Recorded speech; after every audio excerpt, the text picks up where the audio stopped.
thought it'd be good if we also talked about traditions around the world that we've heard of, but actually maybe don't know specifically or celebrate specifically. Carnival in Brazil every year. We have our own carnival that we have every year in Toronto called, I think it used to be called Caravana. It's called something else now. Islands in the Caribbean. It happens in August, yeah. Yeah. Islands in the Caribbean also have like their own carnival. Another thing that's really big are like Indian weddings. That's a whole thing. It's like a 3 or 4 day ceremony. They also have specific Indian, I don't know what they're called, if they're holidays considered, but like there's Holi and Diwali, which is like Festival of Lights, and then the Day of Colors, which are huge. And I think as we've become more a global nation, or like our countries are now becoming less homogenized, at least in North America, a lot of cultures are blending in with what we know is like a Canadian culture, right? Even like Chinese New Year is one, like everybody getting like the red envelope. One I don't necessarily believe in is the running of the bulls in Spain. That's like a cultural tradition. Really? Where they let the bull free in this part of Spain. I forget what it's called. And people are there to like run and be chased by a bull, and people like get gored. Wow. I don't get it, but that's a cultural tradition. They have, which I've seen, but I didn't know what the name was. They have this festival in Thailand called Yiping Lantern Festival, where they do those paper lanterns. Yes. Yeah, that looks so I didn't pretty. know it does. I didn't know it was an actual thing, which I think is really cool. I don't know if that has any religious component, because I know they practice something different there. I don't know if it's Buddhist or Muslim, but Japanese tea ceremony is one, which looks kind of cool. We have like the coming of age ones, like the bar mitzvah and the bat mitzvah. What about the Sweet 16? I was going to say, I guess there's other ones too, like there's Sweet 16, but then there's quinceañera for those that are Latin, which is when you turn 15. That's the big party. Yeah. And there was another one. Oh, I guess it's not a coming of age, but like, I guess a wedding in its own right is a tradition, right? Just like a normal WASP wedding of like a white dress. It's not the same in every culture what that wedding attire looks like. And like, there's so many traditions like within the wedding. Yeah, it's a good one. And people think that they're very important, and it's a part of who you are. A survey conducted by the Pew Research Center found that 55% of respondents to this survey considered traditions very important in their lives. And a majority of people feel that traditions provide a sense of stability and continuity in their rapidly changing world. Yeah. Right? I could see that. Absolutely. Yeah, it stays constant every year. You kind of do this something the same or similar kind of every year. Yeah, it's a good statement. Here's one that I thought was really cool that I never heard of. It's called, and I'm mispronouncing it, it's called Songkran in Thailand. And that is their new year, where they celebrate with like a water fight. They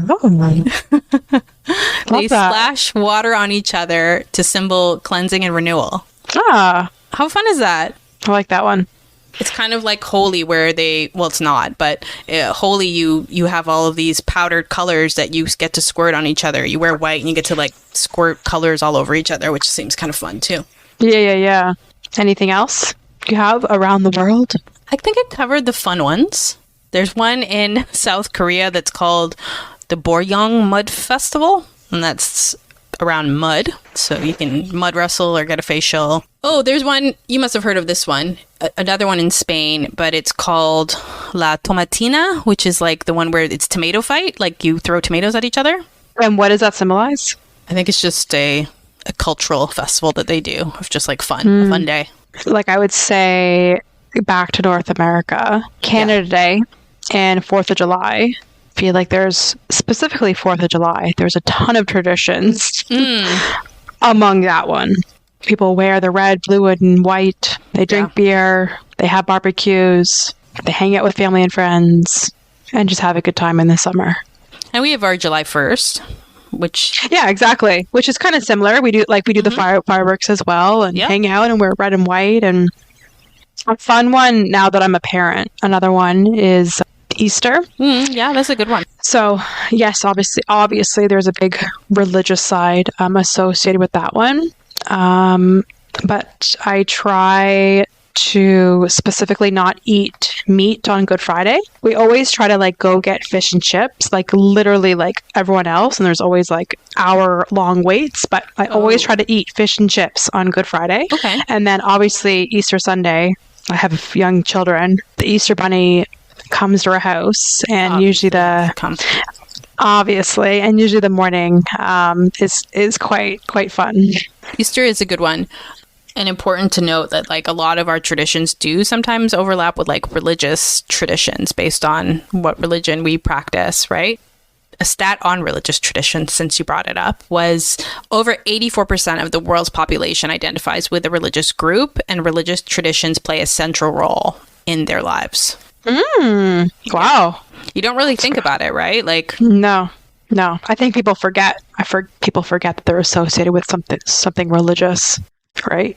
I think in this time and for the last 30 plus years, it's been so commercialized and monetized that it's how can we make money? Like Valentine's Day is not a thing. Oh my right? God. It's huge. Like you go to the stores and it's freaking everywhere. Well, same thing with Halloween, same thing with Easter, same thing with Christmas. Easter has a religious component. Yeah. Depending on the religion that you practice. Valentine's Day, like Cupid, like not a thing. Yeah, like my 2-year-old had to bring in Valentine's Day cards to his daycare. I'm like, are you kidding me? He doesn't know how to read. So how does he give out the cards? The teacher does it? The teachers did it, yeah. It's like we're starting them so young. He's just there with the box being like, what do I do with this? Exactly. Where's my snack? Exactly. And then specifically in Canada, another tradition, when I was Googling the web, is they thought the Calgary Stampede was a tradition, which I get. Maybe it is, happens at the same time kind of every year. It's a big event in Canada, specifically in Calgary. I think it lasts a week, if I'm not mistaken, or like almost a week. Something like that. And it's pretty massive. That's a cultural tradition, I would say. There's also something else like the fair. It's called the something fair with the horses every year in Toronto. And I forget what it's called. No, it's called like Queen's Plate or something. Oh, yeah. I mean, I've never Is that a tradition or is that an event? I think like both. 'Cause it happens at the same time every year. Like a tradition that's not talked about and it's only specific to where we live, it'd be like going to the CNE right before school starts. Yeah. It's only open for that time. Yeah. That's true. Oh, the Queen's Plate was renamed as a King's Plate. Because the royal family. Is that what it is? Oh 100%. My goodness. That would make crazy. Sense. It'll always be the Queen's Plate in my heart. Of course. Wild. I just decided to Google that. Jeez.